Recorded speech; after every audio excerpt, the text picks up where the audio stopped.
I don't believe that the United States should intervene everywhere. I think that U.S. intervention should be a careful, thoughtful, methodical consideration. In terms of Iraq, we were there already. I don't think we should have gotten out because it invited Iran into the mix, it invited ISIS, the rise of ISIS, it invited Russia into the mix, and I think the region is far worse off than it was had we not pulled out of Iraq. Again, unilaterally. We left the Iraqis high and dry, as we say in the United States. In terms of Ukraine, I don't think you can equate any U.S. involvement in Ukraine with U.S. involvement in Syria. Ukraine, at the post-fall of the Soviet Union, the United States gave Ukraine security guarantees. If they gave up their nuclear weapons, which was their biggest bargaining chip on the international stage, we gave them a guarantee that we would protect them, and then we didn't. Let me start with the UN Security Council. I think that the UN in general has a tendency to be dysfunctional, to take on issues and that they're ill-equipped and unprepared to solve. And they end up fighting amongst themselves, and it ends up with a veto.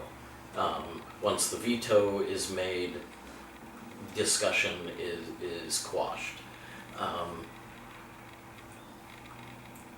I think if we want the UN to be a true arbiter of international security, international conflict, then the UN needs to be revamped to give it the actual power to make binding decisions.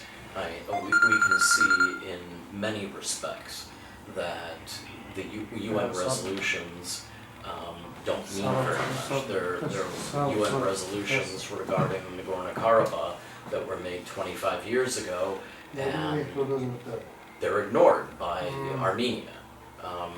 And because of the structure of the UN, they have the power to ignore them. I draw a very strong distinction between intervention to prevent bloodshed and just general meddling in the internal governance of another nation. I mean, those are two completely different things. The UN tends to do both.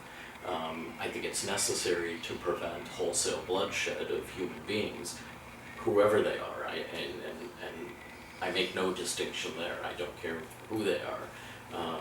There shouldn't be wholesale bloodshed, and someone should address that, should it happen.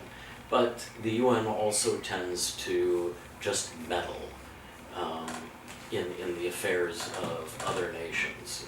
Someone, as we say in the United States, gets a bee in their bonnet and gets upset about someone's election or someone's running of one ministry or one department or another, and I don't think that's something that the UN should get involved with. I think that, people in sovereign nations and those who govern them should be able to do what they want.